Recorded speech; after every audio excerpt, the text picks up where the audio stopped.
How are things? Good. Yeah, dude.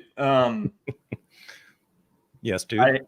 I have probably the most important piece of information in the music world, period. Oh, here we go. Point blank that everybody needs to know. If it's Kanye, I'm leaving. Okay. No. Yeah, I mean. No, I mean, I'm leaving the stream. Like, Yeah. if you say that word, I'm. Uh-huh. No, you can do the show by yourself, and that's fine with me. But like, what? Buddy Guy is on his last tour. Oh wow, 88 years old. Wow, yeah. Pretty much the last great blues musician of that generation.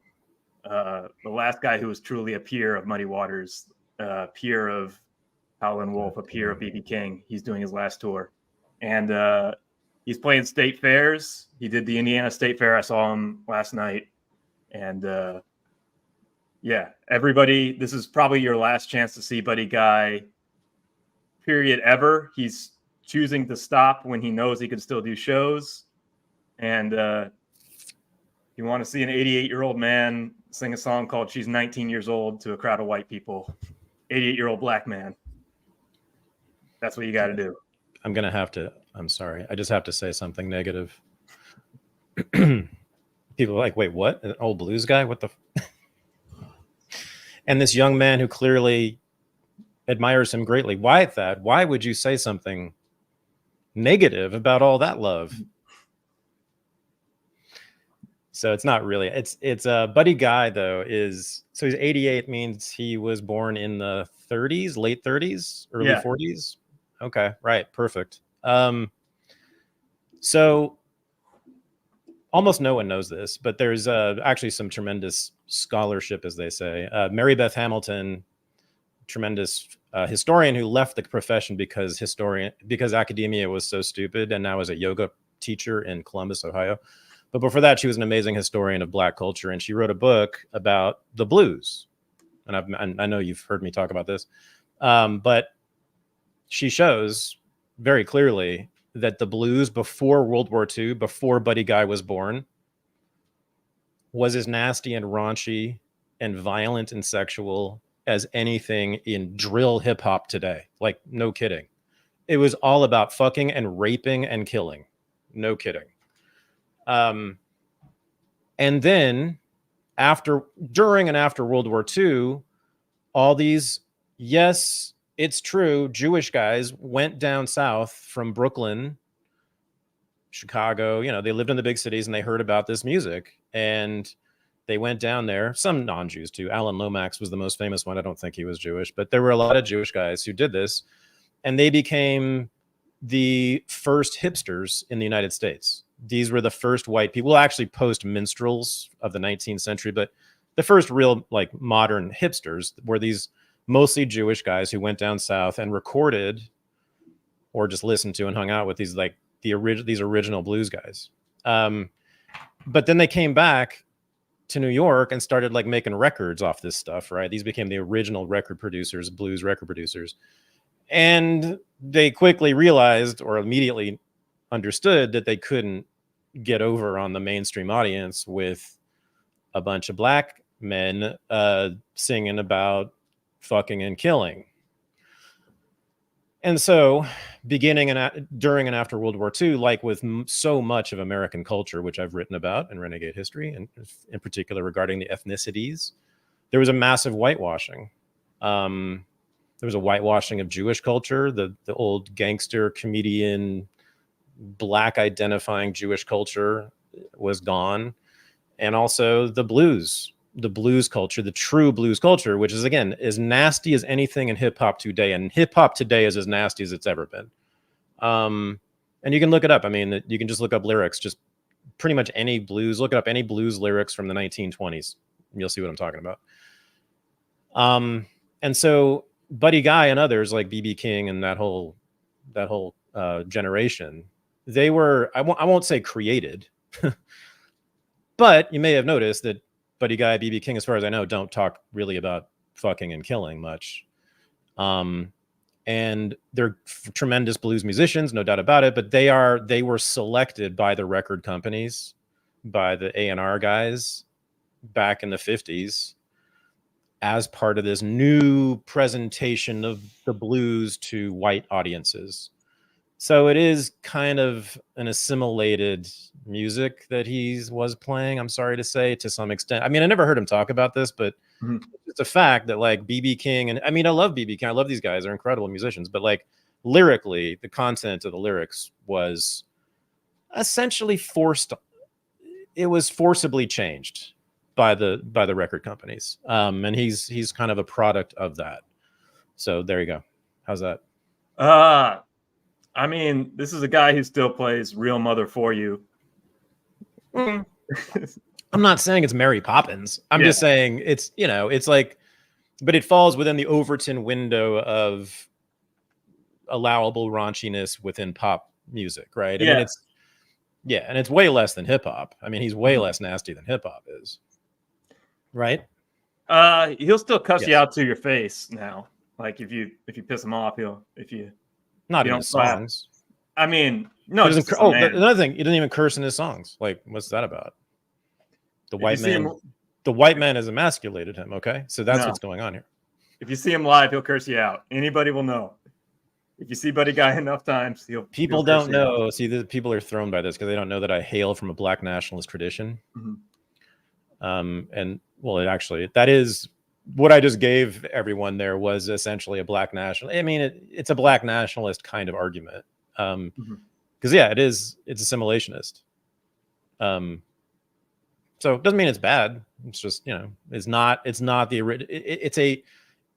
It's a genre that was forcibly changed by record executives. So, you know, if that matters to you in terms of, you know, what you like, in terms of, you know, questions of authenticity, etc., you know, whatever.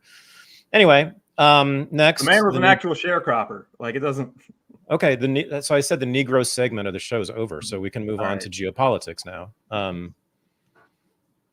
Always like trying to delay talking about the dead babies, right? That's what it's about. Just well, not dead babies. I want to talk about the prison rapes. Like anything to postpone the prison rapes. Prison rapes. Yeah, that's been fun. Israel's been doing great lately. Yeah, the argument that they're making, and I watched a right-wing Israeli podcast, Caroline Glick, who I think was at Columbia or something. I actually knew her in a past life. She's like an American Israeli, you know, typical, who's like a right-wing Likudnik who has this big show on YouTube. And it was just, the whole thing was, oh no, it wasn't that we didn't do this. It was, do you know the new rationale for this? He was hiding his cell phone inside of his anus. And they needed to get it out with their with whatever they put inside there. I'm watching this and I'm just like, damn, Israel this is what happens when you become a tribalist nation state. Like, what else is going to happen? Surrounded by enemies. Like, what else do you think is going to happen? I mean, you become like that. It's incredible what's happened to the Israeli personality, especially lately. But I've always noticed it. I've always said this about Israelis. It's like, Jesus, man, there's a definite lethality inside a lot of Israeli personalities. Like, I'd say most. There's the hardness, like a steel blade inside a lot. It's just so different from American Jews. American Jews and Israeli Jews are like not even. This whole idea that we're all of the same race or whatever is so hilarious. If you were to like put a bunch of American Jews next to Israeli Jews, I mean, they look radically different and they act radically different and they behave radically differently. And American Jews aren't, generally speaking, murderous. None of the ones I've never known an American Jew who's murderous the way that Israelis are. But that's because they're there. I get it. If I were born there, I'd be like, yeah, I'd probably want to kill the Palestinians too. Not just because of the propaganda. I understand. I'm surrounded by enemies. It is literally an existential threat. If you want to continue living in this nation state, I get it. But take it up with David Ben-Gurion. I mean, he's the one who put you there, and Theodore Herzl. I mean, oh man. Yeah, so they're right. So they're anally raping Palestinian prisoners in a desert prison camp. And originally it was not a denial that it happened. It was just they stormed the place when these guys were actually charged with rape, I guess internally by the IDF. They stormed it. Hundreds of these right-wing settlers stormed the prison camp to basically release these IDF soldiers who had been raping this guy in his anus. And so the argument on the right wing was not, again, that they didn't do it. It was that they should be allowed to do whatever they need to or want to, because these are Nukba, the fighters of Hamas. That's what they call the Qassam brigades. That's what Israelis, I guess, call the Qassam brigades, as sort of an epithet, I suppose. No, it's, and you know, this is kind of how most Americans thought about Al-Qaeda after 9/11, and that's why we got both Guantanamo and Abu Ghraib. But the thing is, the Israelis, oh boy, here's the technical problem of the day. Sorry, everyone. You've been good. We can hear you this whole time. Yeah, no, I'm about to lose sound, I think. But anyway, maybe not. Okay. No, it's an interesting, just sociological study of what happens within a nation state. All of this, of course, chosen by it. You know, I mean, again, Israel is very, very young, very new. So this is all recent decisions that have been made by Israelis to do this project in the desert. But you know, what happens to the population psychologically in such a situation in which the nation state is essentially chosen, especially a settler nation state that displaced people, etc. But you know, not even without that, just a nation state that is surrounded by existential threats, which is true. I mean, it's true that most people who live around Israel want to do away with it as a Jewish nation. I don't think they all want to kill all the Jews. I think they want to kill a lot of Zionists and Israelis, sure, but I don't think, and military, and they want to do away with the Jewish state for sure. But anyway, regardless, that's going to be a war either way, no matter what their intention is. Which I'm more and more afraid every day for the people I know who live in Israel. This is getting scarier and scarier and scarier for them. And I actually don't think anymore it's going to become a world war. I think Ukraine, Eastern Europe is much likelier to be the flashpoint for World War III. I'm actually not worried about that, even though Russia is now openly, vigorously supplying weapons to Iran and having all sorts of meetings with them. Yeah. So you think the Iran thing is kind of something that always boils up, but like the Iran attacking Israel is something like North Korea getting a nuke and attacking Hawaii. It's something that people raise fear about every like 5 years or so, but never really amounts to anything. Alistair Crook, who I've raised quite a lot, he's just simply by far the most sophisticated analyst I've heard on the Middle East. You know, he might be wrong. I'm still not 100%. The jury's still somewhat out about how correct he is about things, but he's got the background. I mean, he's former, I think, MI6. He was a negotiator with Hamas. He knew Hania. I forgot what I was going to say. Oh, right. So he argues that the whole anti-Iran sentiment in the United States and in the UK was ginned up by Israel. That the whole thing's been an Israeli project. I don't think that's right exactly, but no doubt about it, since 1979, Israel has gone out of its way to put the target on Iran for the United States, and the United States has been generally reluctant, clearly, obviously, to shoot at that target, thank God. But I think that's a big part of it. I think Israel constantly lobbying every year since 1979 for the United States to go to war, and that's really it. To go to war with Iran is a big part of it. It's also, but here's the thing. Okay, I mean, everyone on the left, everybody in the realist camp, everybody who's anti-empire, you know, we all need to be super clear about this and make no mistake and no apologies whatsoever. I mean, what's really happening is that and this is, again, Alistair Crook, but other people have also commented on this, including, you know, Council on Foreign Relations, you know, mainstream think tanks have said this too. This is not any kind of secret or anything controversial to say. Since 2003, since the Iraq invasion, since all those troops, U.S. troops went into the Middle East right next to Iran, Iran has been preparing, building up its military, building bunkers in the desert. I forget how many underground bases there are. There's something like 20 or 30, I think maybe more, that are semi-autonomous or autonomous. They can fire on, for instance, as I understand it, the oil fields in the UAE right across the way there, easily taking out, a huge chunk of the energy supply for the world. The largest US military base is right next to that. They could do major damage, theoretically at least, to that and many other US military bases that are all around there. They've been preparing, building these bunkers, building up their missile systems, especially they have all these new missiles that they keep touting and showing off and putting billboards up around Tehran with, it's not the warmest and fuzziest regime. I mean, they put there's billboards all around Tehran just showing these missiles that they have that are aimed at Israel and at US bases. I don't know about like the infantry. I don't know how many ground troops they have, and I don't know how much, fervor they might have, how much support they have for the Islamic regime. As I said, I think last week, all we've been hearing for many years now is how the Iranian people are like done with Islam and certainly the Islamic regime, and are much more interested in listening to pop music and getting tattoos than in like praying to Mecca or most importantly, obeying Sharia law. But, are they going to fight? Are they going to fight and die for the Islamic regime? It's unclear. But they have a lot of weaponry. They might fight on behalf of the slaughtered Palestinians. Yes. Yes, indeed. And I've heard that. This is interesting.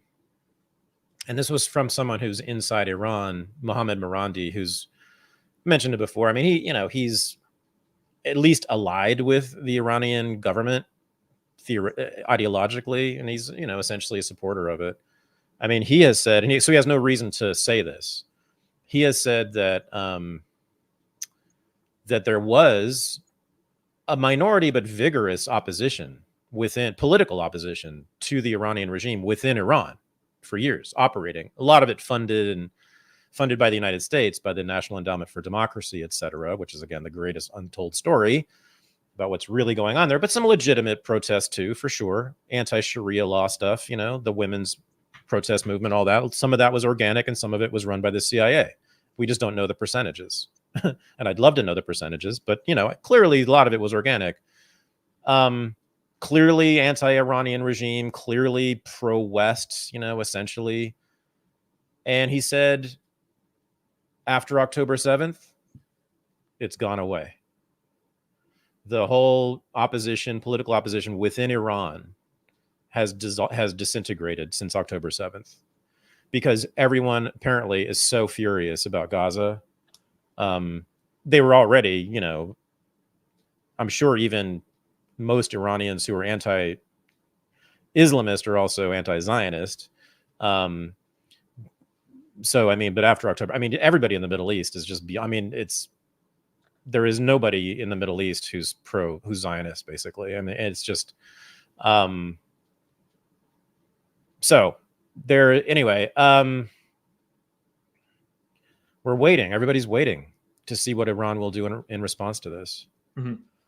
Meanwhile, but go ahead. Yeah. I mean, so on the Israeli side, this is what I was getting to, is that the Israeli psychology, the Israeli personality, of being at perpetual war.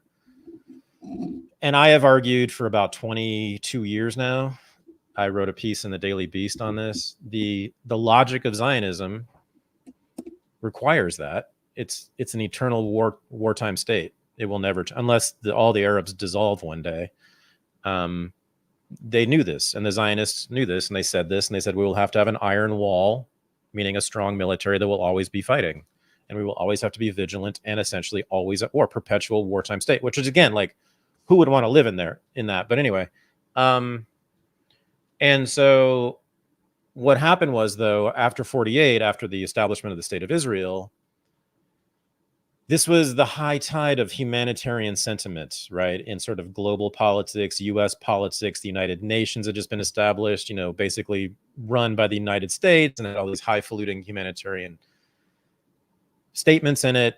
human rights became the new thing. And of course, we had just won this global war. 65 million people died to defeat what? To defeat fascism, authoritarianism, racism, and then colonialism too. This was also the high tide of the anti-colonialism movement around the world. Right when Israel was born was the death of the rest of the colonial project. And so they had to mind their P's and Q's. They couldn't say openly what Zionism requires, which is ethnic cleansing. Duh, clearly. You have to remove the indigenous population from the place that will be dominated by Jews. Hello. They just couldn't say it openly. So they just sort of did it. And also they were restrained in what they could do because they always knew they needed superpower support. First the British, then after 48, the French, and then after 67, the Americans. Someone's always been helping them. And they understood that. They knew they couldn't survive, obviously, in an ocean of Arabs. So Ben-Gurion and the subsequent, and then later Golda Meir and all these sort of liberal labor, they're called labor Zionists, or were called labor Zionists. They're liberal Zionists. And so they talked a good game, first of all, about Palestinian lives mattering to them and how they cried when they killed the Palestinian children, and et cetera, all that. But the logic they still carried out. And the labor Zionists have killed far more people than the Likud Zionists, more Palestinians. Well, maybe not now, maybe with Gaza that's changed. But until Gaza, the labor Zionists did all the worst stuff in Israeli history. The worst massacres, the worst sieges were under labor Zionists, the liberals, who talked good game. And that's how they continued to get support from the US, which often was run by Democratic Party liberals, who, were mostly Zionists, of course, but also had these humanitarian pangs of conscience when they saw these brown babies smashed to bits by American bombs. That actually has always been a problem. So you're talking about the Labor Party in the 70s? Yeah. No, it's still, I think there's still like a remnant of it, but no, it dissolved after the second Intifada. Yeah. The Labor Party of Israel. Yeah. Okay. Which was the dominant party until Netanyahu's regime begins, or until his sort of career begins in the late 90s or late 90s. So what happens is it's just this eternal war keeps grinding away because the Palestinians are refusing to stop resisting. And the Zionists, the Israelis, are refusing to give up on their project of seizing this land from those people. So it's just this unstoppable force, immovable object kind of thing, which results in death, right? War and death. But the labor Zionist wing in Israel, which was the dominant wing, every prime minister from between Ben-Gurion and Netanyahu was labor, I believe. And so they all talked a really good game to continue the flow of aid from the United States and get the liberal Jews in particular in the United States to continue to support Israel, which is the key, or was the key, until the Second Intifada. Second Intifada starts in 2000, 2001, goes for 3 or 4 years. Horrendous shit. I mean, suicide bombs, buses, cafes, civilians getting blown up, hundreds of civilians, Israeli civilians getting massacred. I mean, and so that the entire labor, liberal, left-wing peace movement in Israel just went poof overnight because of that, because it looked to everyone, including me, like what was really the truth, which was that, these people don't want a two-state solution. Most of them don't, because they think Zionism is illegitimate from top to bottom and always has been, and why shouldn't they? But no, there has never really been a liberal solution to this thing, the two-state solution, because neither side is really wants that. Both sides want the other gone as the entities they are constituted as. And that sort of finally was made clear through the acid of the Second Intifada to everyone, I think, in Israel. And to, I think, wise observers like me at the time. I remember that's when I started paying attention to the whole issue of Israel-Palestine, started teaching about it at Columbia right during the Second Intifada. And that's what immediately became clear to me, because everybody was like wringing their hands about, oh my God, the rise of the right wing in Israel. Oh my God, Netanyahu, they don't want a two-state solution anymore. They think the Palestinians are all enemies. And I said, no, the right wing is correct in their analysis, which is not the reason to support them. It is the reason to back the United States out of Israel entirely, because that's where it's headed inevitably since 1948. Since before 1948, Zionism has always been headed toward what the right wing is now, because it always had to be murderous, because it requires and always has required ethnic cleansing, so long as those people resist and refuse to leave. And they simply have refused to leave, and therefore the Zionists have had to kill them to force them to leave. And that's all this is. It's not genocide. It's ethnic cleansing. It's the use of mass murder to facilitate ethnic cleansing. Yeah, so much better. So what's happening now is simply like, I think the inevitable conclusion of the Zionist project. It has to be absolutely murderous the way it is now. They have no choice. They have no choice. Any Western politician talking about a two-state solution is living in the past? Oh, yeah. Mm-hmm. Yeah, I mean, everybody, I mean, there's hardly any analysts on either side of this, by the way, who call for a two-state solution. That's really just the State Department and the White House, sort of. Not even, I don't even know if any Republicans call for it anymore. Mm-hmm. But in Israel, that's done. That's dead. But even among like both anti-Zionists and critics of Israel, most of them don't call for that anymore. Most people call for a one-state solution now, a democratic state in which everyone has civil rights. What a weird concept, in which there's no segregation walls separating people and no checkpoints, and whoa, and everybody gets to vote, and yada yada. And oh my gosh, well, what is that going to mean? It's going to mean no more Jewish ethno state. Oh gosh, we can't have that. Well, why not? We have to have a racist state here. All right, cool. And a racist apartheid state. Okay, well, that's necessary. We need that, because if we don't have it, all Jews are going to die, which is what they're actually saying. Trump just said this. Lindsey Graham says it all the time. Netanyahu says it all the time. Every congressperson funded by AIPAC says it all the time. If Israel goes down, we all die. Jews all die. Every Jew dies. Like, what in the world are you talking about? I mean, like, all the Jews are going to die when Israel's no longer an ethno state. Why is that? They're going to, we're going to give over that land to the Arabs. They're going to become the majority when that happens. And they're going to be still so mad that they're going to come to California and kill me and my son. This is the intellectual quality of the Zionist case these days. It's really remarkable how fucking stupid what they're saying is. And yet people in Congress stand up and give it standing ovations. But the Israeli person out. So anyway, here's where I'm going with this. This is the final thing. And this is, again, cribbed from Alistair Crook. And again, I recommend strongly everyone check him out on the Judge Napolitano show. He's on there every week. Crook, and I haven't really heard anyone else, again, say this. Maybe someone else has, but I haven't heard anyone really lean on this. But it seems like it's right to me that that sort of contradiction between sort of liberal Zionism and Likud right-wing Zionism is now coming to a head physically in the form of, and get this, everybody, and this in a civil war in Israel. That what happened in response to the accusations of the rape of the Palestinian prisoner, those were riots against the state. Those were riots against the state by the settlers, by the right-wing movement. And the judge, I forget the exact legal process, but whoever was responsible for charging these prisoners with this war crime was within the Israeli government, right? And that, I'm sure, they represent the labor liberal Zionist wing. And then there've just been increased fights in the streets. I mean, actual physical fights in the streets. No gunplay yet, but a lot of physical confrontations, very violent. I don't know if people have watched, like, the protests in Israel are much more violent than they are here. Even BLM, even the pro-Palestine protests here are less violent than the anti-Netanyahu protests in Tel Aviv. It's coming to a head. The Likud right-wing Zionism, which I think is the true Zionism. That's my point here, by the way.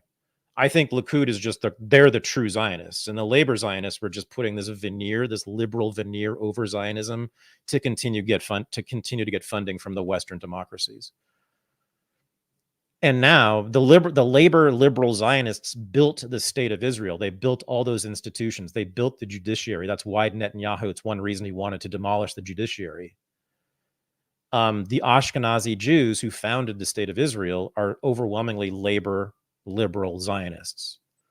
They are fading because they started to let the Mizrahi Jews into the country and give them citizenship. And the Mizrahi, for various reasons, are right wing mostly. And also the religious Jews in Israel also produce more babies than the Ashkenazi secular Jews who founded the state.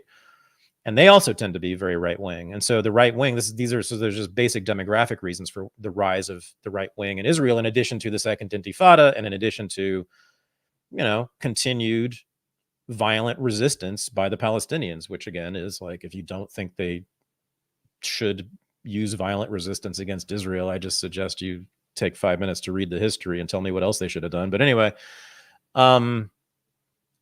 so to Alistair Crook, and I think this is right, that conflict between liberal Zionism and right-wing Zionism is coming to a head as a civil war being fought out quite literally in the streets now in Israel. And you also have defections from the war cabinet. So at the highest levels of the government, you have major conflict going on. And you have 2/3 of the country wants Netanyahu's head. It's remarkable. I mean, the rage at Netanyahu within Israel is something else. That country, I just keep saying this. I know, okay, I don't think it's going to go down this year or next year or anytime real soon, although it could, but I'm not predicting that.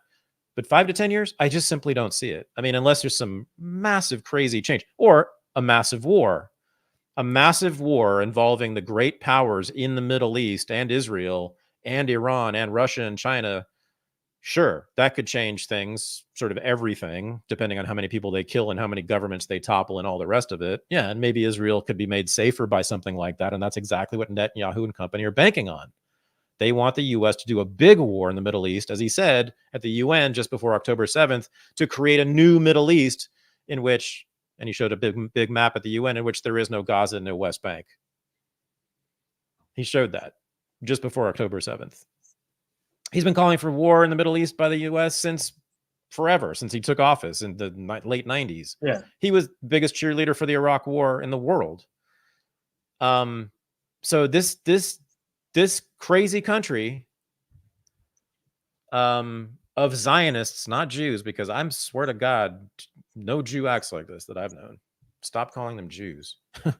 They really, the logic of their project is, as I said, requires mass murder, but it also requires the direct assistance of a superpower, which happens to be us.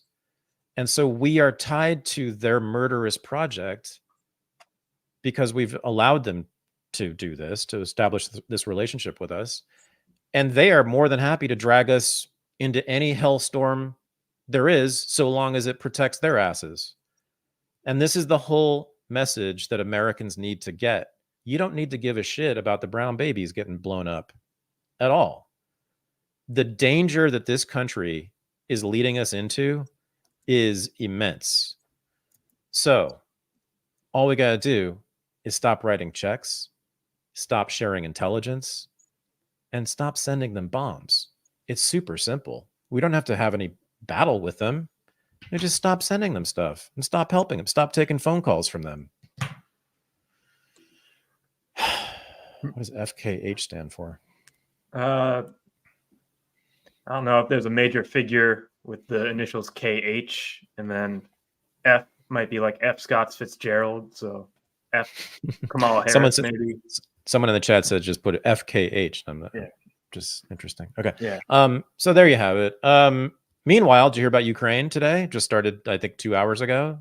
Ukraine launched a new offensive. Oh my God. They launched a new offensive. They're sending more very young men and very old men into the field to get blown up by Russian artillery in Kursk, I believe, that area.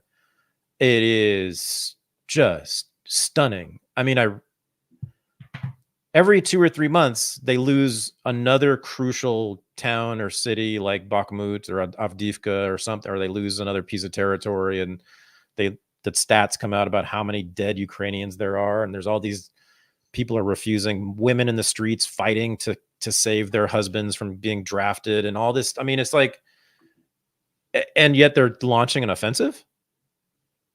Okay. It's just, I don't know. These two conflicts just seem endless now. Israel's not, at this point, I think Israel won't stop until there's a direct U.S. intervention. Like, I think the U.S. has to send in troops against Israel to stop them, because the Arab states aren't going to do anything.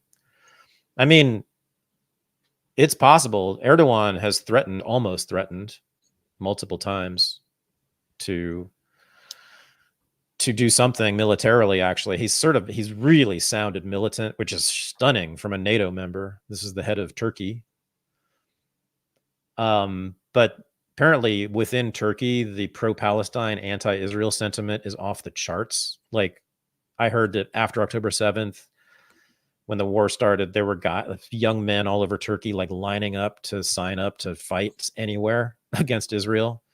And Erdogan knows his base. And so he's made some very strong statements against Israel that, I mean, would scare me if I lived there, because Turkey, I believe, has one of the top 5 or 6 militaries in the region. And again, they're a NATO member, so that would really that would make things messy, wouldn't it? Oh my gosh, if a NATO member invades Israel, now what do we do? I mean, I don't think it's going to happen, but it's something to consider. I mean, yeah, it's like a wildly irresponsible escalation that nobody thought through. Like, what happens now that Turkey is? What happens if an ally goes in an ally? So the big story here, I do believe, is Iran's 20-year campaign to build up its military and its alliances within the region sufficiently to drive the United States out of the Middle East. And I believe, and I haven't seen any evidence to the contrary, that is what they're all about in terms of this military operation that they're undertaking with their proxies. With Hamas, less so, but to some extent Hamas, but especially Hezbollah and all these militias in Iraq and the Houthis in Yemen, and the Iranian military itself. That's what they've been up to. They've been trying to push since the Iraq War, they've been trying to push the United States military out of the Middle East. So why don't we all support them in that? Because that's what probably 3/4 of Americans want, if asked directly. Do you want to have a United States military continued presence in the Middle East? I would imagine it's a big majority would say no. Well, that's what Iran's doing for us. They're removing the U.S. military for us. That's the only force that can do it, and that's willing to do it. So why are we not cheering them on in that project? Not everything else. I don't like Sharia law. I'm not a fan of them in general. No. In fact, I've written extensively about the resistance to Sharia law within Iran, which I'm all for. I'm all for the resistance to it. But so what? They're the ones pushing the U.S. out of the Middle East, or at least trying to, and they have a chance. We should, and that's the only way the U.S. is going to leave. And it's vitally important that the U.S. leaves the Middle East, as we know. How many of our own people have died there? How much money have we wasted on wars in the Middle East? How many trillions is it now? How many people have we killed? How many people have we made hate our guts? How have we screwed up the supply of energy to the world multiple times? I mean, there's zero reason for us to be there. None at all. We are energy self-sufficient, for God's sake. We don't even need their oil anymore. And also, by the way, it's easier to maintain the flow of oil, and people in the intelligence agencies, both here and in Britain, have said this for a long time. it's easier to maintain the flow of oil if we have good relations with the Arab states rather than being at war with them. War is the shit that cuts off the flow of oil. Everyone, like almost everyone who thinks about this, who's not a neocon, agrees on this. They want at least a radical reduction in the U.S. presence in the Middle East. That's kind of a liberal position. It's kind of a standard mainstream position. And then weirdos like me and people on the left and libertarians, we want all the bases closed down. But there's all, this is all pretty popular stuff, I would think. But no, we're not even discussing that. We're only discussing whether or not to continue to stick burning sticks in the eye of Iran. Tim Walz. Yeah, man. Let's talk about this dude. Let's talk about Tim Walz. Responsible statecraft actually like him. Yeah, I was afraid of that. Yeah, and I did for 5 minutes when I first found out about him and started reading up on him.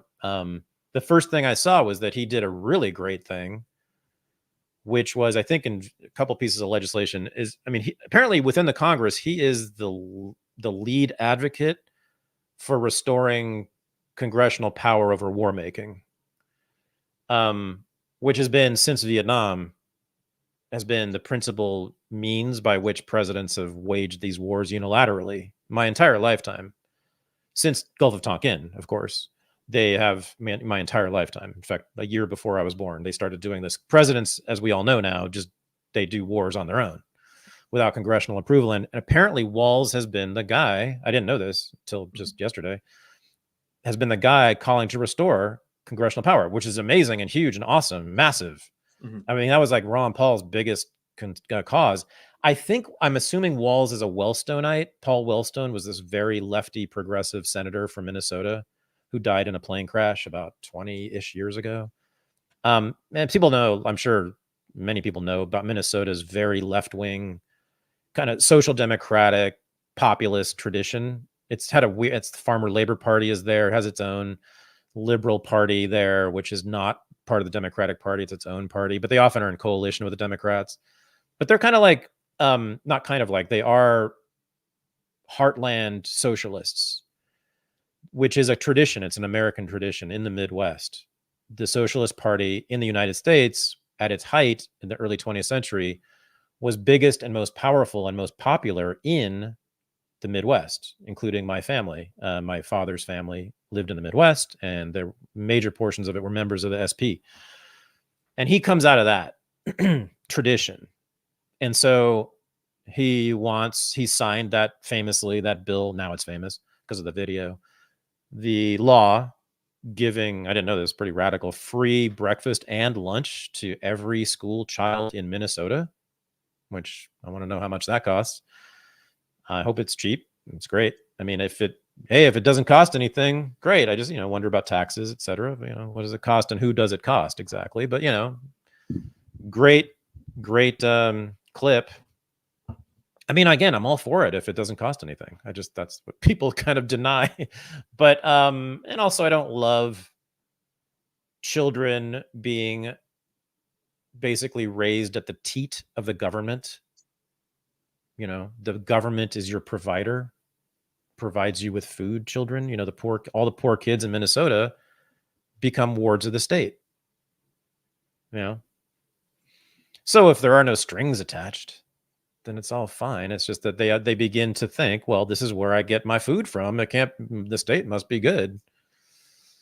Well, that's the literal way that they're trying to sell him. That's what all the articles are saying now. That's what all the influencers who are being paid by the DNC are blasting out, is that he is the Midwestern dad. That This is what the DNC wants you to think, is that this man is your father. Right. Which means that he simply wants the government to be your father. Right. Yeah. Headed by him. Yes. Which, is the essence of fascism. Look it up.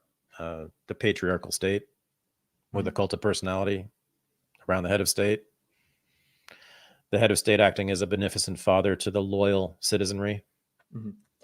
That's the essence of fascism. So this would be, you know, but this is nice fascism, and I mean that because I love Midwestern socialists. As I said, I'm descended from some, and I know a lot. I went to college with them, and a lot of my very favorite people and professors were them. And they're some of the sweetest people you'll ever meet, and I mean this from the bottom of my heart. Like really awesome people. Many of whom are Christian socialist types, amazing people. But their politics are fascistic, not fascist, but fascistic, but in the most essential way, they're fascistic. Tim Walz's politics are fascistic. I don't know what else to tell you. If he were a communist, that would be different, but he's not. He's not calling for the complete seizure of the means of production by the nation state. He's not calling for the collective ownership of the means of production. Not entirely. He's calling for some of it. He's a social democrat, and social democracy is descended and derived from mid 20th century European fascism. Like, we know this. So that doesn't mean it's necessarily a bad thing, you know, because if you were a working class Aryan in Germany in the 1930s, Hitler did some good things for you. At least he tried. He also fucked up everything so badly that you ended up getting less food. But, you know, he was at least putatively on your side, and there were some major benefits to being an Aryan in Germany under fascism. So I'm not saying Tim Walz's program doesn't do any good to anybody. Sure, some of those kids get lunches and breakfasts. I like lunches and breakfasts for children. That's great. But as I said, all kinds of big cultural and political and actual physical strings attached to those lunches and breakfasts. So foreign policy, then it turns out, guess what? He's a big fat Zionist after all, as is Kamala. And can we show that clip by any chance of Kamala shutting down the... Yeah, the little, yeah. So this to me, because this is the story of the Democratic Party, that clip. Okay, yeah.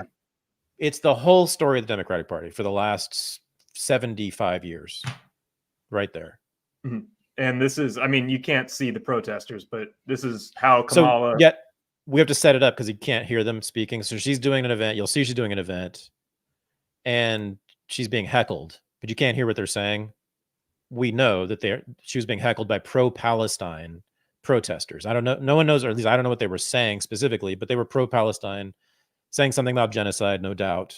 Okay. So that's what all you got to know. Now watch this. You know what?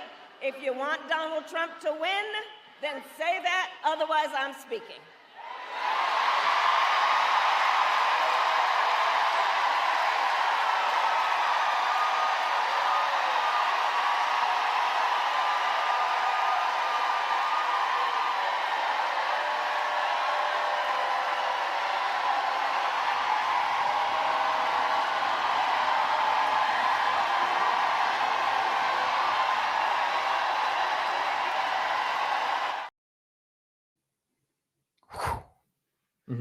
I can't do it, man. I can't do it. I can't do 2-3 more months of her. I can't. She's been on my screens all day for how many days now? I can't do it. I cannot do it. Hasn't taken an actual question from a reporter. I miss Biden badly. I really miss Biden because he was fun. He was a source of entertainment. I loved watching Biden clips. I loved him showing up on my screen. He was great. She's equally pathetic, but it's just fingernails on a chalkboard. Did you see that horrendous video of that gay bar somewhere that was just had every single screen in the bar had her face on it, and all the boys are just screaming at the top of their lungs and screaming, "Mother, mother, mother." The White Guys for Harris rally. Right. Like, so, but we know that she didn't get a single vote for any delegate, and when she had to drop out before the damn thing started, it was so bad. We've known this until now, that no one in the Democratic Party likes her, and she's a POC woman. A WOC. Think about that. You're a WOC in the Democratic Party, and you're still not popular. I mean, that's bad.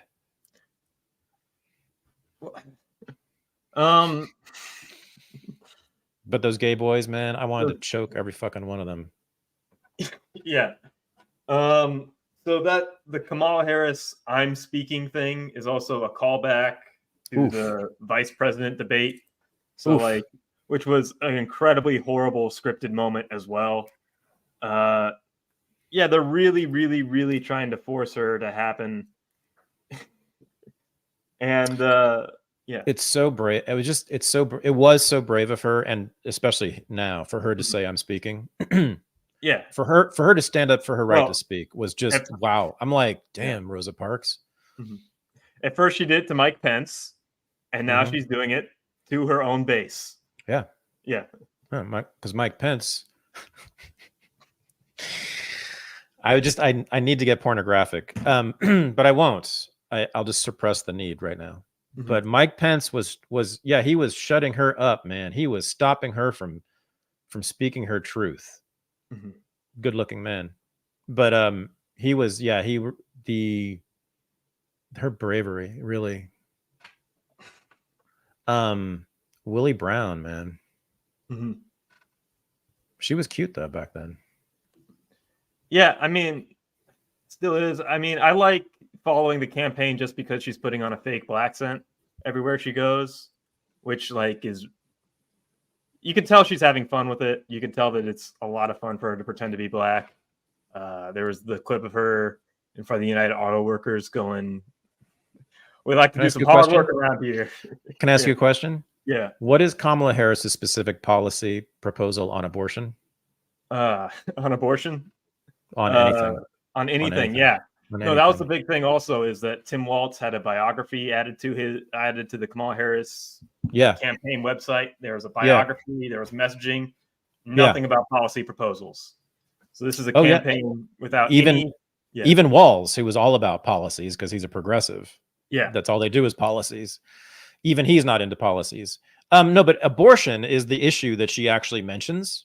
And, you know, sort of that's the one that she kind of stands on as her big policy, as her issue. I don't know what her policy is on abortion. I don't even know. Like, even on what is she for? Is she for chopping off the heads of the fetuses after they come out? Or like, or what? Something short of that? Like, how short of that? Where are we on that, Kamala? I don't know. The vacuousness of this is like, I mean, you know, every election campaign I say this, right? We all say this, like how empty everything is in American politics. But this is so flagrant. That main campaign ad she came out with right away, it's the writing's really good, but like if you notice, like they slowed down the video to give her more like good moments on it, just of being silent on the screen. She's like turning her head really well and giving the angles really well, and says like 5 words about the right to choose maybe, and then they cut to something else of her looking good. There is nothing in that ad. It's so vacuous. I mean, she's not even taking a position on issues. I don't know what she's just for the right to choose. Okay, cool. And she's for, what is it? A country in which everyone has a right to make a living or something like that. It's that level. I mean, it's really something. Yeah, that's what's nice about Biden, is that he actually does have policies that you can pin him down on. Like he'll say, "I want to pack the courts." Biden will say, "I want to pack the courts." Harris is running away from any concrete statement about policy, period. Which is what everybody is like waiting on. Like, if you listen to the All In podcast and all those tech billionaires, they're like, "I want to endorse her, I want to follow her, but I'm like, I don't know what we're getting here. I know what her record was as a senator, but we have absolutely nothing in terms of actual policies." She's the emptiest suit there's ever been in a long line of empty suits. I actually don't know what she stands for on any issue. How about Law and Order? There's a good one. Yeah. So she went from locking up 1,500 people for weed as prosecutor to, what was it? Raising money for rioters. Yeah. During the BLM riots. Okay, Kamala, that seems consistent to me. And that's why I think that clip is getting some raucous applause because, I don't know, the Democratic base knows that the Palestine thing is toxic and that the far left of the base that was protesting during BLM is toxic. And they've like wanting to move to the center as much as possible on it. So it looks good for her to be standing stalwart against left-wing protesters. So let me explain why I said that. To me, that is the entire Democratic Party in my lifetime right there, encapsulated in that clip. We are the morally good party. And one of the central ways in which we demonstrate that is that we are the party of the underdog, the lower classes, the subaltern. And those people, the lowest classes, they don't say this, but the lowest classes in our country, of course, have always been dark colored. And that is like how we, the Democratic Party, show, manifest, demonstrate, prove visibly all the time that we are the morally superior party to the white male Republicans. And so we can go kill millions of fucking brown people all over the world and get away with it because we got brown people who look like them at the head of our party. So we couldn't be like anti-brown people. We couldn't be like, Vietnam was Nixon's war. Didn't you know that? Isn't that funny how they do that? Vietnam is Nixon. Isn't it amazing that Vietnam is always talked about as Nixon's war, even though he ended it and the Democrats started it. And of course, Franklin Roosevelt is never attached to either, the nuclear development of the atomic bomb or Japanese internment. He's never mentioned. We love talking about the evils of Japanese internment. We never mentioned that FDR is the guy who did it. Harry Truman, same thing. Hiroshima, Nagasaki. We never mentioned. We talk about Hiroshima. Horrific. Oh my God. It's the great shame of the United States. Terrible thing we did. We never mentioned that it was Harry Truman, a liberal, progressive Democrat. It's incredible. JFK, in the minds of these fools, was a peacenik. And he was killed because he wanted to bring world peace and end the war in Vietnam because they're that stupid and don't know anything about history. Yeah. Another thing about Tim Walz, he is a COVID lockdown governor. Oh, God. Okay, right. You see the thing he said about misinformation? That misinformation, just treating it as illegal. There's no right. There's no right to misinformation or to hate speech. He says, in a democracy. That's the clip. It's 7 seconds long. I'd like to see more of it. I'd like to see the whole thing, but it's pretty clear what he says. He says there's no place for, or it shouldn't be allowed, misinformation and hate speech in a democracy. You know, those are pretty much the worst words any politician can speak, in my view. So it's pretty bad. When they go after speech, we're done. That is totally disqualifying. It's basically the worst position a politician can take in my world. So that's Tim Walz. So he's really good on the authorization of the use of force. Awesome. On the War Powers Act, on giving Congress power over war making. Awesome, amazing, tremendous, love you, fantastic. And the next breath, he's talking about taking away my speech rights. What do you do with these people? Like, why do we have to have why does that have to be the choice? Can't we have peace and freedom? Peace and freedom. The name of an old party. Be great to renew that. Just what a great platform. Peace and freedom. So simple. We can't have it though. Yeah. So domestically, we've got COVID lockdowns, and then the Trump campaign is trying to tie him to the Black Lives Matter riots. He refused to call in the National Guard when the mayor of Minneapolis wanted that. So you've got the worst aspects of 2020 coming back, and I think all of the Midwest remembers that, and they're really trying to memory hole it with this election, and they're trying to promote the people who basically handled the big moment of 4 years ago the worst, the people who, Michael Malice would say governors to Gitmo. Those are the people being promoted. What would you have done if you were mayor of Minneapolis or governor of Minnesota in June of 2020? I mean, I feel like it was practically physically impossible to crack down just politically but physically. I mean, there was so much violence being threatened and enacted, and there was so much popular support for that violence that you were, I mean, I could certainly imagine any politician, a mayor or governor in that position, assuming their career was over. Because they're going to be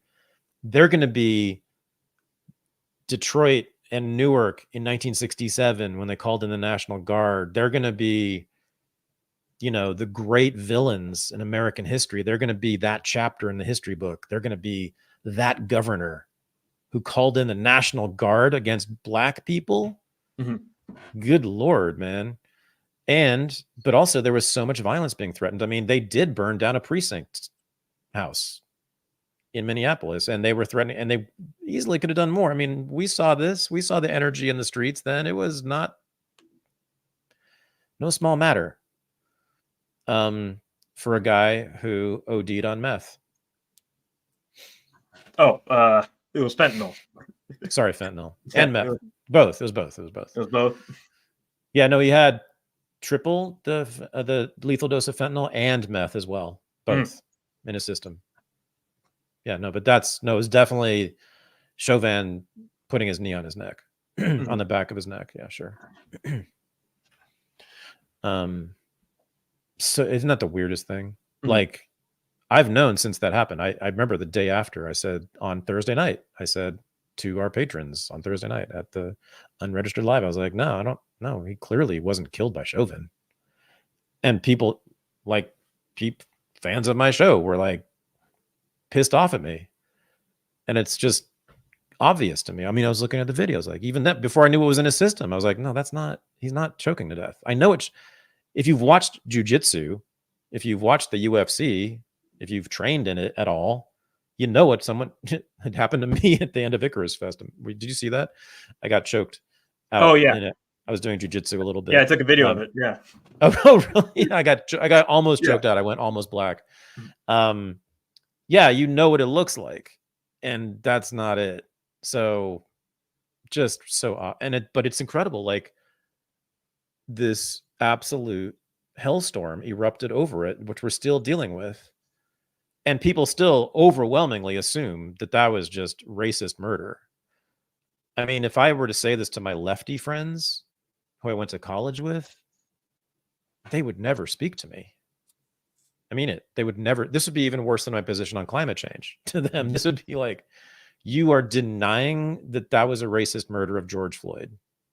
I mean, they couldn't. It would be like, they would know that I'm racist then. That's just racism to them. There's nothing other than that. I mean, that's also what they do. They conflate that with racism, but it's just so plainly not true. I mean, like, look at the toxicology report. Like, I've seen it. I've read the thing itself, the document itself. It was either 2 or 3 times the lethal dose of fentanyl. We know what fentanyl does to people. We talk about this all the time. Is fentanyl deadly? Yeah. No, we know this. So if you have 2 or 3 times the dose of fentanyl, lethal dose of fentanyl in your system, do we as a society think that's really, really dangerous and quite likely to lead to your death? Of course we do. But no. And then if you add meth on top of that in your system, do we think it's likely to kill you? Of course we do. But no. But Chauvin putting his knee, have someone put their knee on the back of your neck, just like that. Try it. Practice it. If you've done jits, you've basically done that. But try it. Go have your wife do it. You will see. You won't die. You won't even choke, probably. You'll be able to breathe. I mean, it's just what is happening here. Now, we do have, though, and I forgot her name, Massey, Sonia Massey? Sonia Massey? Was just killed by the cops? No. The black woman who was killed. Sonia Massey, right? The black woman killed outside the boiling water incident. Yeah. That's something to talk about, because I watched that video. I watched the slowed down version of it. I think there's two angles. I've seen it all. I've heard much commentary about it. I don't, in fact, I think even people on the right, even some cop type people are saying, yeah, no, that's a bad shooting. And I don't see any other way to see it. Even if she did mean to throw the boiling water at the cop, I mean, well, whatever. She was a little woman who clearly was mentally ill.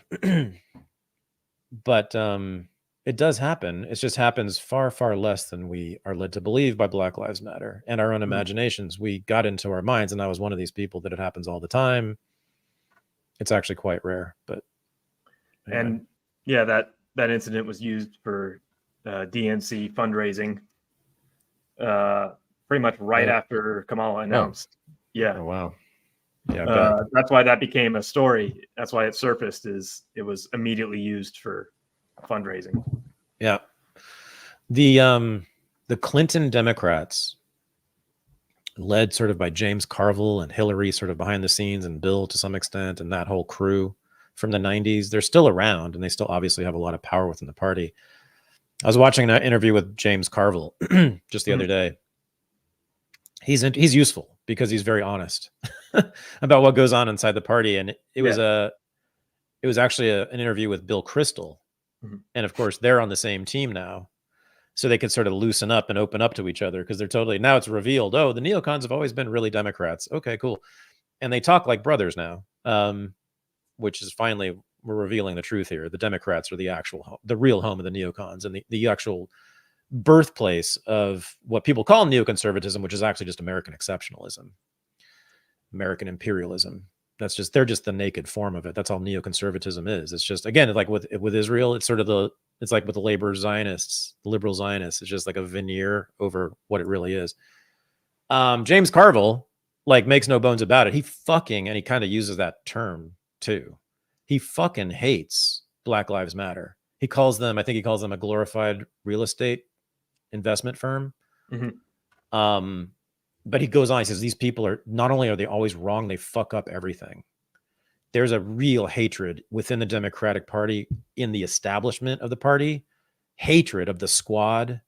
They are loving AIPAC let's talk about this. AIPAC. They are loving AIPAC taking down Jamal Bowman and now Cori Bush. And Cori Bush, you see that clip? I mean, I can't stand her normally, but this kind of got me going, because I hope she means it. She said, what'd she say? I'm going to come tear down your castle, or tear down your something, AIPAC. They spent millions and millions of dollars on these campaigns to get both the squad members out.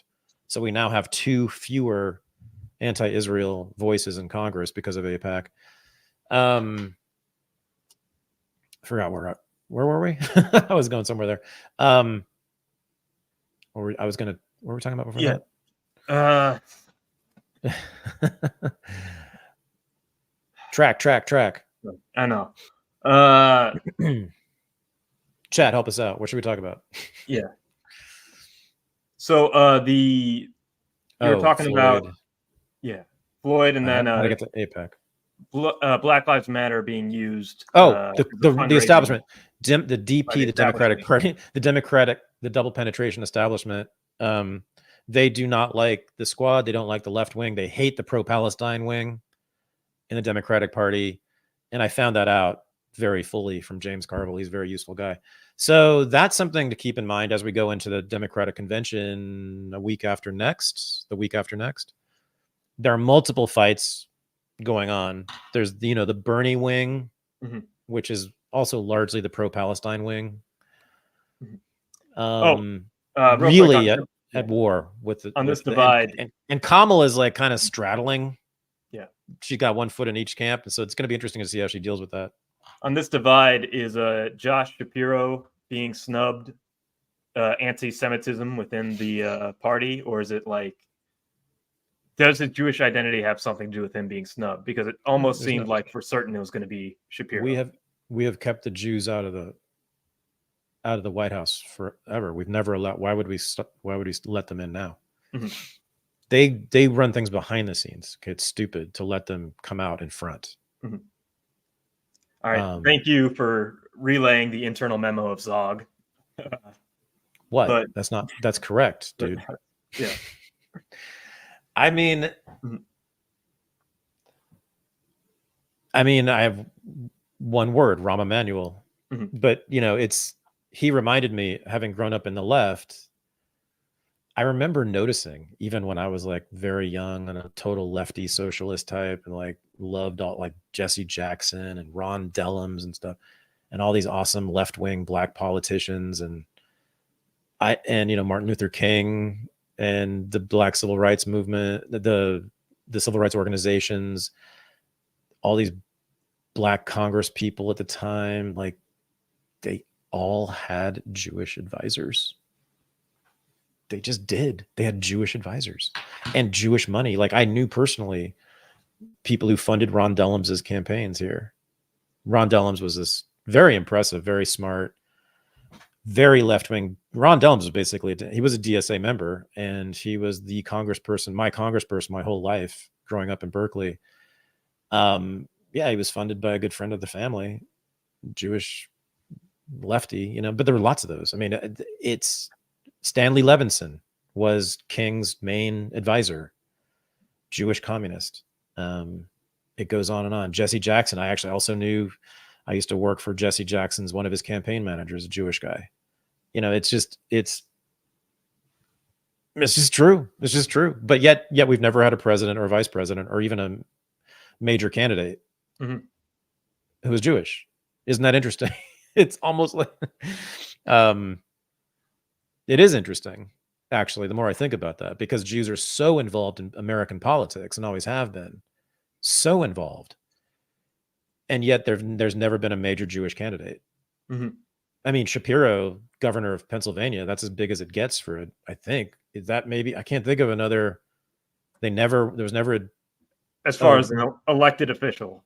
Governor of New York, there was, what's his face? The sex guy, Elliot Spitzer, briefly until they ran him out. I can't think of another major Jewish governor. So yeah, it's quite impressive. I mean, again, considering how deeply involved Jews have been in American politics, and on the left, on the right, in the Democratic Party and the Republican Party. I mean, Trump's top intellectual is Stephen Miller, Jewish kid from Santa Monica. Like he went to my son's, they went to the same elementary. They had the same fourth grade teacher. Total Jewish neighborhood. Yep. I mean, that's Trump. Trump's got lots of Jews around too. There's always Jews behind some major political force. Like I can't think of a political force that doesn't have Jews who are doing the thinking, the actual planning. And honestly, I mean, it's largely because Jews have the intellectual tradition, for sure. I mean, that's always been how it's been explained to me why Jews are so political, is because they've been intellectual. Why they've been intellectual? Because of the rabbinical tradition. It's been about interpreting text, and therefore it's been for various reasons. And also the statelessness also contributed to that. They always had sort of an outsider's vantage point, Jews traditionally, certainly in Europe. And that just gives you a huge advantage as an intellectual. It's therefore much better at analyzing the societies in which they lived, because they didn't feel a part of them. And that's why you get a lot of the best analysis of American society comes from Black intellectuals for the same reason. But it is interesting, Shapiro, and so he gets shot down. Now that was a really delicate play, because Walz is a Zionist, he's pro-Israel, Kamala is pro-Israel, there's no question about it if you just look up their policy positions on this stuff. Shapiro was just louder about it, and had a Jewish name, and was openly Jewish, and served in the IDF, or at least he said he did. And so it was just, again, it's just like another veneer thing. It's like, okay, so we'll have the Zionists who don't brag about it run the country. And that, Shapiro would have been just proudly pro-Israel. That's all. Walz will be a little embarrassed about it, and Kamala will be slightly embarrassed about it, but they'll do the exact same thing. That's all that was. Yeah. So you don't think there was a calculated effort inside the DNC to say, hey, It would be a little bit too on the nose, pardon the expression, for a former IDF soldier and Jewish governor to be the face of Kamala. So then she shuts them. Then a few days later, she shuts down the pro-Palestine wing of the party. Right? Yeah. Enable the empire to continue with the black face. It's an Obama move, essentially. That's what that was the function Obama served. Was that he allowed the empire to expand and strengthen itself while having a friendly, progressive black face on it. And that's what she's trying to do that. Well, she needs to do that. It's not that she's trying to. She's required to do that because they're not giving up the empire. The Democratic Party is not interested in giving up the empire. A tiny little wing of it, the squad, may be interested in shaving off bits of the empire, but they're barely even into that. So the party is not into that. They are the ones who created the damn empire. The Democratic Party created the American empire. Yes, built it from scratch. It's theirs. It's their baby. The Republicans came along and said, "Oh, that's cool. Let's do this too." And the Dems said, "Okay, don't fuck it up. Don't elect a guy who asks questions about the empire because we won't tolerate that." Then the Republicans fucked that up. They elected a guy who asked some questions, and now we have this mess we're in. But it's the Democrats' project, and so they're not going to allow that. So Kamala and Israel, same thing. Who recognized the state of Israel first? Harry Truman. Who initiated making the United States into the chief benefactor of Israel? The Kennedys, both of them, Bobby and Jack, and then LBJ started sending them weapons in 67, 68. The whole thing is a Democratic Party, project. And so they're not going to allow this. They're not going to allow anti-Zionism to creep into the party.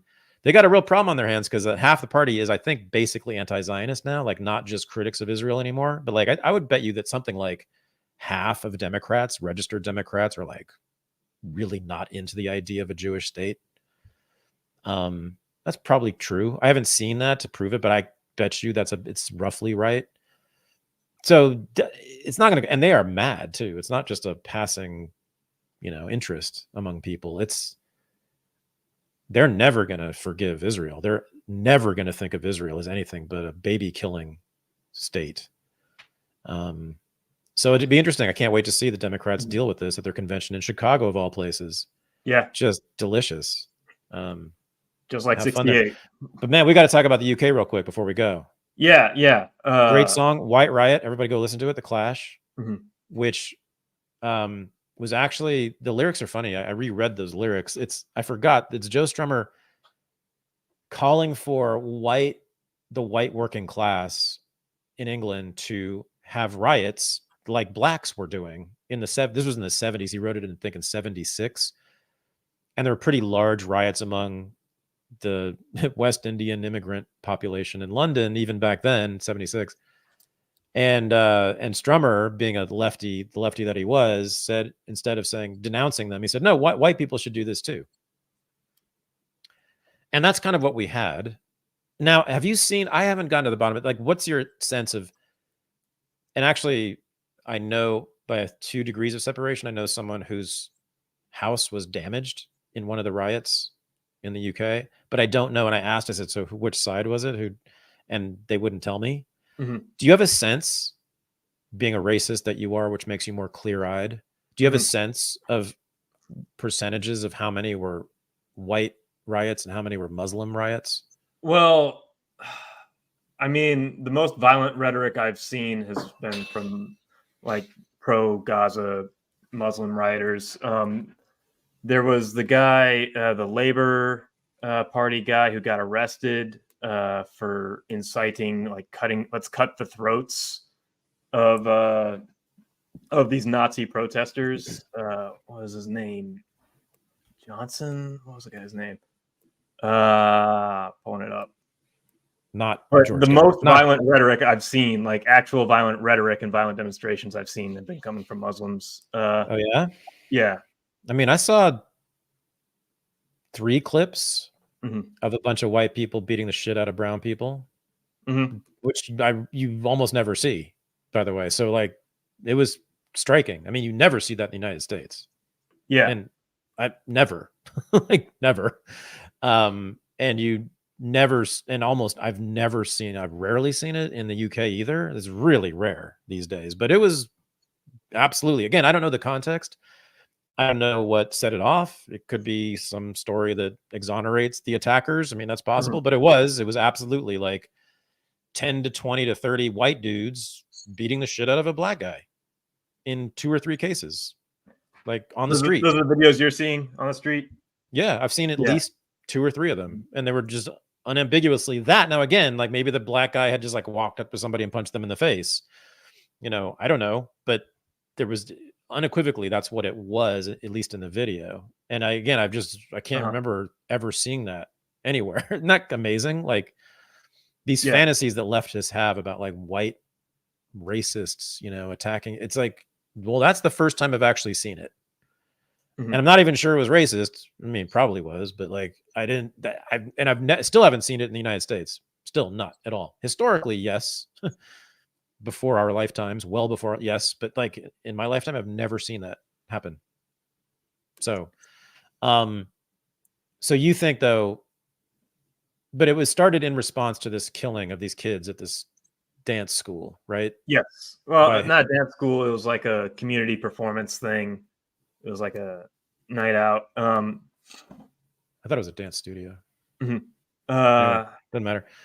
So yeah, and the kid he was Welsh technically, meaning he was born in Wales, but his parents second generation. He wasn't a first generation immigrant. From I forget which country. What country is he from? His parents from? Man, it's hard to find information on this because like no, it's out there. Okay. Yeah, no, I saw the country. It's I think African. I mean, I think sub-Saharan Africa. I believe. I know. I was like I'm bringing up Reuters, and like all is it talking about is the misinformation that he was a Muslim immigrant when he is actually a second generation son of Muslim immigrants from North Africa. Yeah. So I think what I really want is to get better information on just who did what violence, because that's really unclear to me. And I'm only seeing it from all the information I'm getting so far is from either the Tommy Robinson side. Yeah, he's this right-wing piece of shit. He's a Zionist too. He's everything bad. He's the worst. He's the worst of the right. I mean, he is, and I mean the global sort of nationalist populist right. MAGA is part of that. He's the leader of that. One of the leaders. He's the street leader of it in the UK. He's horrible human being. Yes, and an outright racist. I think. I know. I'm sure. So I get the information from his side and from him directly, and of course to them it's just nothing but a Muslim riot. But then, as I said, I've seen several videos of clearly like white people doing the violence, and I hear from the left, and I hear from the liberals, and I hear from the Labour Party in the UK that it is all, and I hear from the police in the UK who have banned anything online supporting the white riots. I hear from that whole side that it's all white rioting. It's all racist white riots.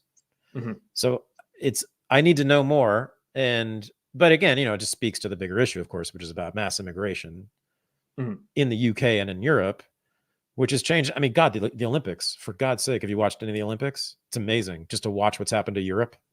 Oh, well, yeah. Demographically. I mean, the teams from Switzerland and France and Spain and the UK and Sweden, they're like almost all black. You're like, oh, Ireland, like the top 400 runner, woman 400 runner from Ireland in the race last night was like from sub-Saharan Africa. I mean, with an Africa, I forget, like some, I think Nigerian name. Like it's clear. And I was in Paris 6 years ago, and I was just like stunned at how black of a city it was. I mean, it's amazing when you take a cab from De Gaulle Airport into the center of Paris, you pretty much only see black people for like most of that trip. And this is, it's a huge, thorny, messy issue, of course. And I'm on multiple sides of it. And I don't live in Europe, so I don't really feel like I have a stake in it. But Douglas Murray made his bones on this issue. Mhm.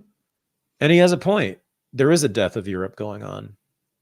That's the title of his famous book, The Death of Europe. He's right. And again, I was there. I was in Marseille. My God, I was in Marseille as well. Marseille is even more like this.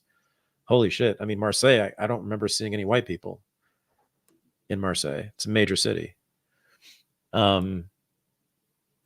The culture has changed for sure. The demographics have changed. But then again, when I was there in France and looking around, and I was in Spain too, in Barcelona, similar stuff was happening there. I looked around and said, this is really different for sure, but I didn't see anything bad. I kind of liked it. West African men with their dark skin look incredible in French fashion. That was actually what I mostly thought when I was in Paris. I was like, God, all these dark West Africans look amazing in these clothes. It was really, so, multiculturalism, I like a lot of it.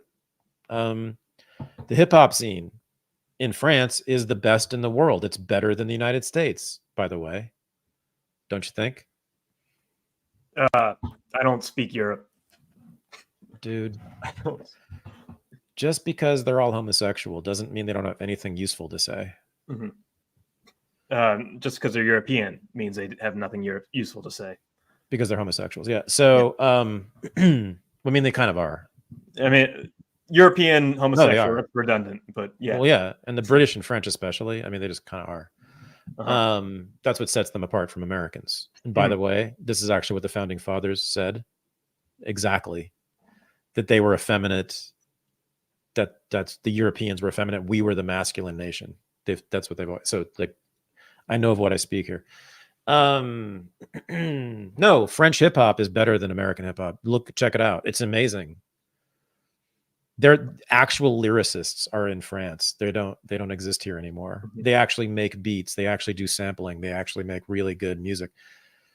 There's an incredible, and the breakdancing, way better than America. You know this, right? The breakdancing, hip hop dancing in Europe and France in particular, like blows America out of the water. I mean, but you don't care because you just really are invested in that white Christian nation thing. Yeah. I mean, you sound like a longtime hater, first time listener. I think 2024 has been probably one of the best years in hip hop, period. Oh God, no. Yeah. What are you talking about? Who? What? The diss war? Yeah. Between what's his name and the other name? Ye might be strung out on what is it? Nitrous oxide, but he's dropping 2 albums this year already. The top rapper's Jewish, okay? Like what else is there to say about the quality of American hip hop? Like go to where the real hood is. Paris. MC Solar? You don't know MC Solar? Yeah, but get out of here with that. Dude, I'm telling you, no, seriously, everybody go look at French hip hop. It's incredible. It's the best, easily the best rappers in the world are French. Like easily. Because all the good rappers in the United States are dead. All the Gen X rappers, and Snoop Dogg is the only one alive, and he's like the Olympic spokesperson doing commercials with Martha Stewart. So he's essentially dead. So no, you got to go to France to hear. I'm not kidding, actually. This is true. Like it's really quite amazing. So all you racists listening right now, this is what I'm saying. Those people bring things of value. They're not all rapists. I don't know how many. That's a great question, actually. I mean, the right wing talks about them as if it's just every dude from Algeria is a rapist, period. Like it just, I don't know. I'm sure some of them are, but is it really? Like how many? And I haven't gotten to the bottom of this. I know there's a bunch about the rapes in Europe by immigrants, and it sounds bad, but I haven't actually dug down into it, and I haven't seen the left-wing response to it either. I've only seen the right, but boy, it sure sounds bad.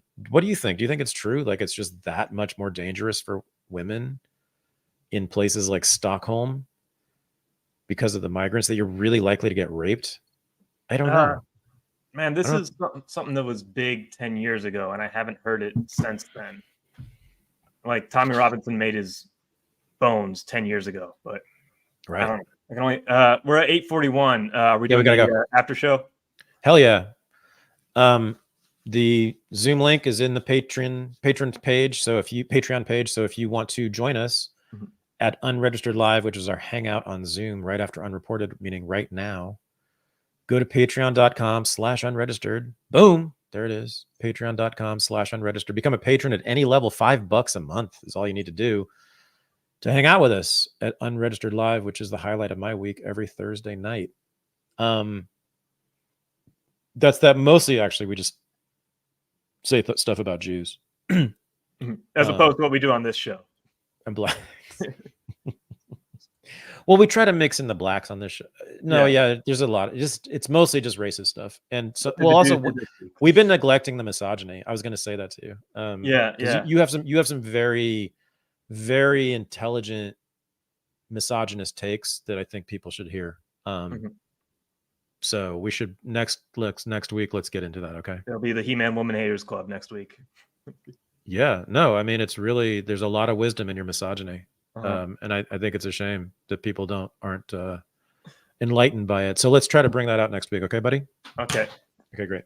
What'd you say? All women are crazy, right? Wasn't that the Weimer quote that you see? Like the New York Times, isn't that what they quoted you on? Yeah, all the hit piece they did on us? Yeah. Isn't that what all women are crazy? No, that's yeah. That's an actual dude, that rings in my head every day. You said that. I was like, what? And I was like, wait, let me think about this. All right, guys, we've got to go. So if you want to join us in denouncing women, blacks, and Jews, go to patreon.com/unregistered. Give us $5. Yeah. And you too can have a cathartic experience unloading all your feelings about those subgroups. Okay. Thank you, Michael. Dope. We're out. Peace. Peace.